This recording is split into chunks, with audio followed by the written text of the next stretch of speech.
Stell dir mal vor, du hast gerade einen Traumjob bekommen.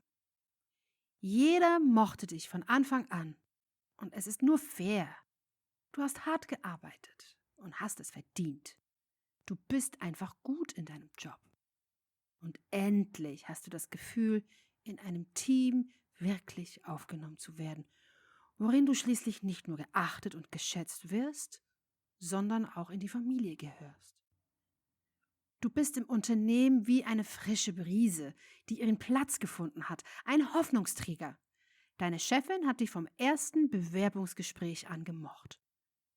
Sie scheint immer noch so überzeugt zu sein, dass du der perfekte Kandidat für den Job warst, dass du dich manchmal etwas unsicher fühlst, dass sie vielleicht mehr in dir sieht, als du in dir selbst.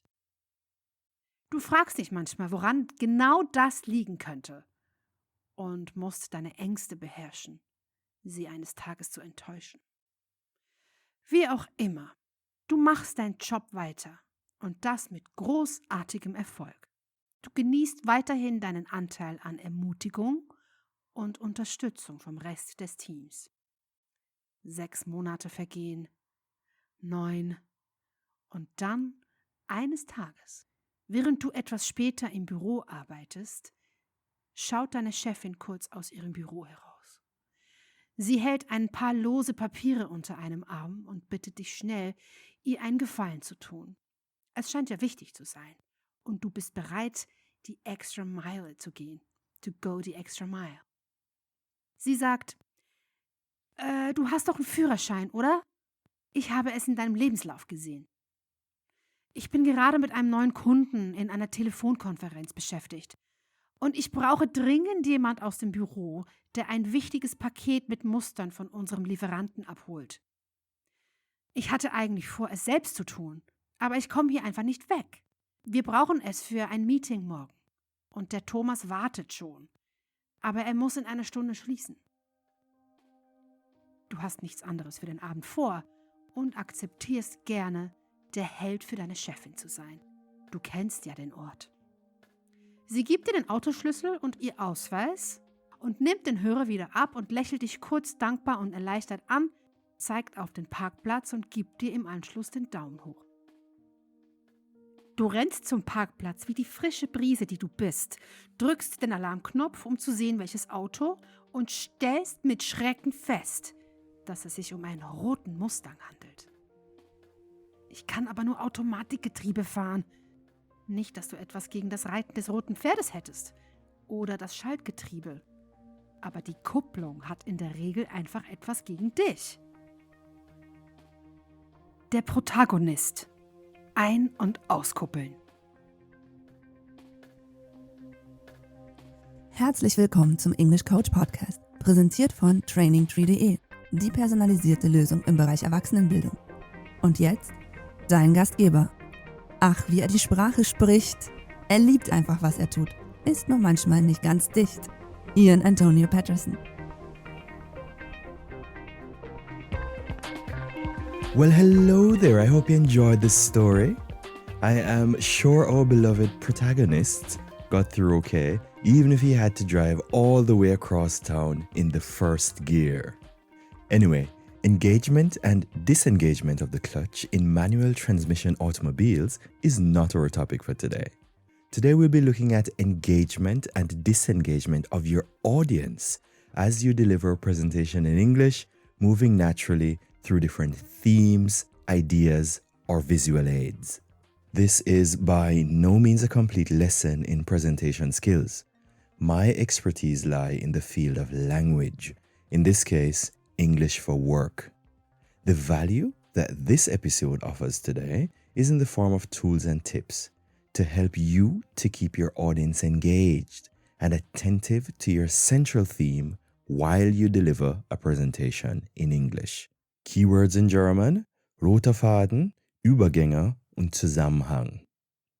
Now these transitions, so to speak, can be achieved in two ways. Using one, useful phrases, in which case this episode will be focusing more on vocabulary, and two, using conjunctions, in which case the following episode will be focusing more strongly on grammar. Without further ado, I'd like to now change direction. Now, what did that do? That says to you, or it signals to you, that I'm about to change something. I'm either going to be changing the slide that I'm using, or I am changing the focus of my dialogue. And that was actually the first example for today. The phrase, I'd like to change direction, signals or indicates to you that something is about to change. That's all it does. A second example could be, I want to move on to the next point. Or, let's move on to the next issue. Let's move on to the second topic for today. A nicer way could be, I'd like to invite you now to just follow me through to the next topic. I'll now invite you to follow through with me to the next slide. All right, moving right along. Now, since this is English for work, let's just imagine that we're delivering some kind of sales presentation. You can start by saying, hello everyone, thanks for coming. This presentation today will examine the effects of our latest sales campaign. My topic today is increases in sales. The topic I intend to discuss is sales figures for 2 consecutive years, 2016 and 2017.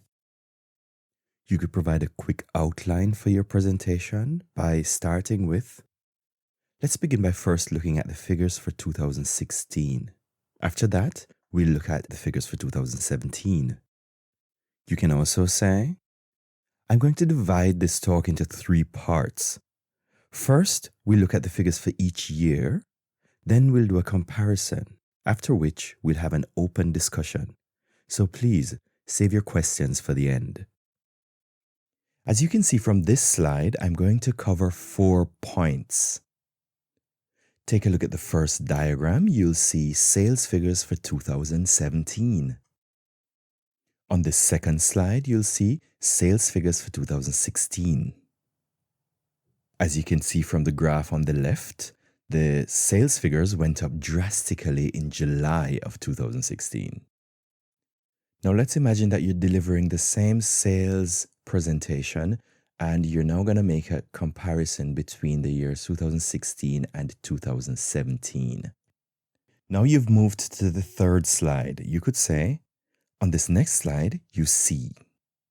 Or you could say, this slide shows a monthly comparison between the sales figures of 2016 and those of 2017.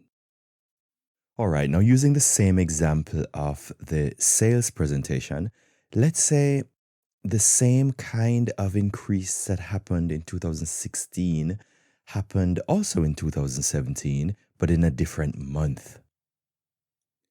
Let's look at the figures for both years a little more closely. I'd like to draw your attention to the fact that the same kind of increase in sales also happened in 2017, but this time in September. 2017 was a particularly good year for us because, as you can see here, we also had a similar increase in December.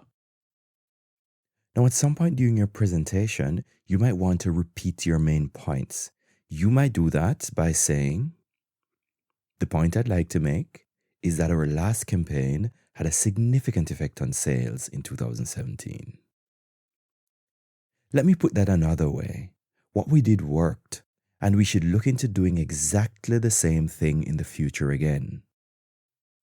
Now, as we all know, presentations hardly ever go in straight lines. So let's imagine that you have another point that you would like to share. You could say, my next point is that the levels and costs of inventory have also gone down. I'd like to move on to slide 5, which shows the levels and costs of inventory for 2016 and 2017. Now turning back to our main slides, I'd like to point out a similar trend in the overall cost of logistics. The diagram on slide 8 indicates that, and we'll get to that soon. Now, still on the same sales presentation, you could also say, it's interesting. or it's worrying, or it's surprising, or it's concerning that these sales increases happened just after we had our sales campaign. Imagine that you're moving from your PowerPoint presentation over to a flip chart, and you want to just draw the attention of your audience to the flip chart. There are many things you can say. You can say something like, I'd like to draw your attention to the flip chart where I will do a price breakdown for you. Or, if I could also turn your attention to our flip chart, the workings here highlight that point. Imagine that you had maybe a video in your PowerPoint presentation. You can also say, let me go back to the video that I showed you earlier. We saw in the video on slide number 2 that. Now imagine that you've come to the end of your presentation. You can invite your audience to ask questions simply by saying, now that we've come to the end of our presentation, we have looked at sales figures for 2016 and 17. Feel free to ask your questions by simply raising your hand. Now, it could happen that somebody asks a question based on, let's say, slide number 2 or slide number 3. You simply say to them, all right, let's flip back to slide number 2, or let's just go back to slide number 3 to see what was there. Or you could say, all right, I think we need to go back to slide number 2 where the figures for 2016 were shown. Maybe a question comes in about the flip chart you used. You could say, all right, let's move back over to the flip chart and have a quick look again at what we discussed. It's always good practice, I think, to, at the end of a presentation, just to say again, give a summary of what was covered. So you might want to go back to the first slide where you can show what the content of the presentation was and just repeat or reiterate what was covered. So you could say, all right, let's just go back to the table of contents or agenda for the day. And here you can see an overview of the topics we covered. If you have any questions, please feel free to ask. I hope these quick, useful phrases help you somehow in your presentations. You can just make a note of, maybe 3 or 4 of them that you can use and, just keep changing them up.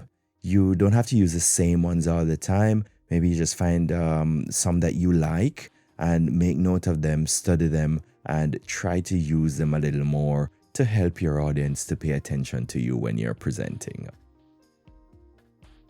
With a small win is always a good way to begin. Okay, then we've come to the end of this episode of the English Coach podcast, presented by iAntonio Patterson in association with trainingtree.de. The topic covered today was transitions and signaling while delivering presentations in English. Thanks for listening. Looking forward to hearing from you, and bye for now.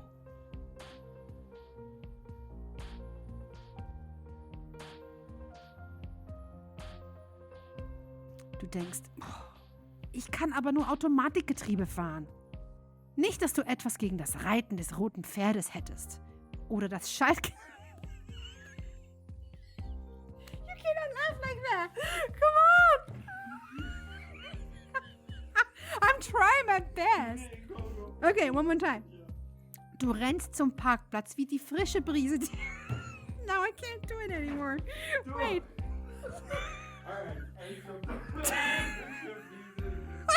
Okay, wait. Okay.